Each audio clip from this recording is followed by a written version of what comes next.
Hello, everyone, and welcome. Today, we are going to do a little time traveling, all the way back to ancient China more than 1,000 years ago. We're going to uncover the story of a prime minister who was really successful. Everyone respected him, and yet, somehow, he's almost completely forgotten today. It's a great question, right? It's a real head-scratcher. How does somebody get to the very top, become a favorite of the emperors, and then just kind of vanish from the history books? Well, that's the big mystery we're going to solve together today. So, just how successful was this guy? Take a look at this number, 12.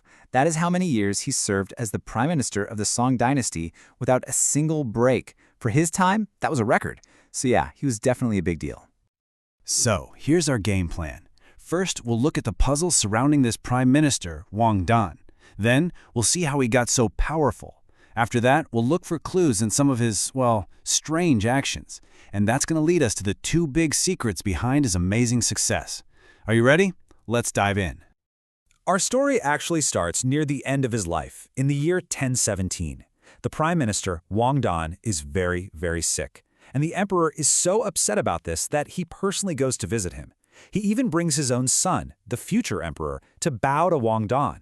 I mean, that just shows you the incredible level of respect they had for each other. And after he passed away, the honors just kept pouring in. He was given the title Wenzheng, which was basically the highest honor you could get, one he shared with some of the most famous people in all of Chinese history. Get this, he was even honored in the emperor's own family temple. All of this just makes the puzzle deeper. Why on earth don't more people know his name? Okay, so to really understand Wang Dan, we first need to figure out how he became so powerful in the first place. I mean, maybe he was just a really lucky guy? Well, luck was for sure a part of it. He was born at the perfect time, just when the government decided that smart scholars were more valuable than tough warriors. And yeah, he had great connections. His dad was an important official and he married into another powerful family, so these things definitely opened some doors for him, but they don't explain how he stayed on top for 12 whole years. Something else was going on. The real secret to his success is actually hidden in how he acted, which was, let's just say, a little unusual. Let's look at two stories that give us some really important clues. So, the first clue comes from a colleague of his, a man named Kou Zhuan. Now, Kou Zhuan was in some serious trouble and was about to lose his job. So, he goes to his friend, Prime Minister Wang Dan, and basically asks him for a personal favor. Hey, can you help a friend out and get me a nice new job?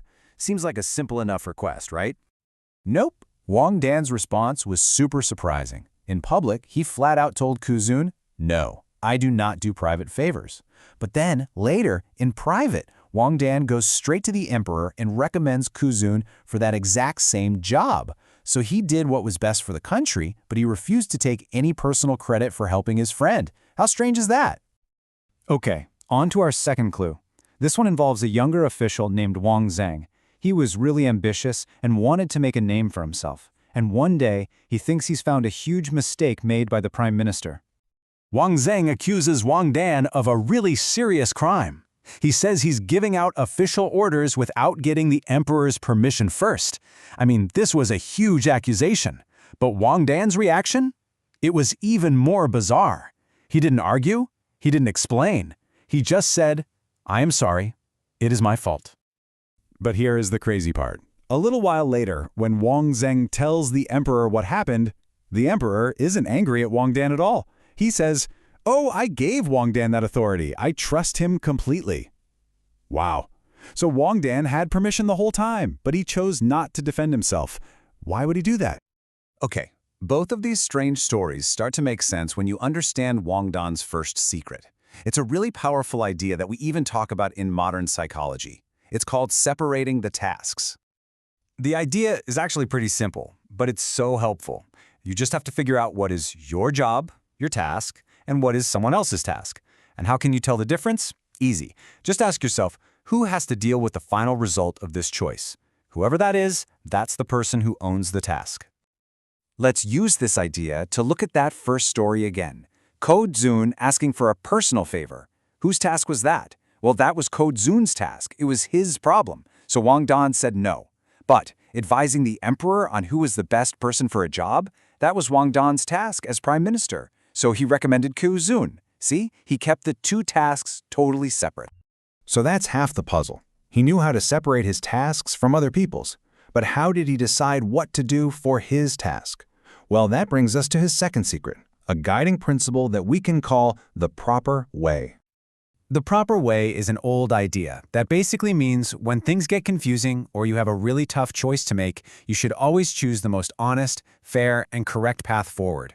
Don't try to be clever or play games. Just do the thing that is fundamentally right. And this isn't just some ancient idea. It's timeless. Hundreds of years after Wang Dan, another very famous leader named Zheng Gufan said something very similar. He believed that if you always act with honesty, you might not get some special advantage, but you also won't suffer a huge loss. It's a safe and really strong way to live. And Wang Dan lived by this rule his whole life, right up to his very last days. The emperor was so kind to him, giving him medicine and comfort. That was the emperor's task, to be a good and grateful friend. But Wang Dan felt he had his own task to complete. He believed he had made a big mistake in his career, and he needed to take responsibility for it. So, as his final act, he made a really shocking request. He asked to be buried as a Buddhist monk, with his head shaved and wearing monk's robes. For a top government official, this was completely unheard of. It was his way of making one last, very public apology for what he felt was his personal failure. So, you see, the secret to his 12 years of success wasn't magic, and it wasn't just luck. It was his incredibly clear and disciplined mind. And maybe that's why he's forgotten. He was so focused on doing his job right, not on becoming famous. He just lived by this simple but very powerful personal philosophy. And that is the big takeaway for all of us. The two keys that made Wang Dan so successful are ideas we can still use today. First, know what your job is and what isn't. Separate your tasks. And second, when you're not sure what to do, just choose the honest and correct path. Do the right thing. These ideas are over 1,000 years old, but they feel more important now than ever. They remind us to focus on what we can actually control and to always act with integrity. So I'll leave you with a simple question to think about. What is your task right now?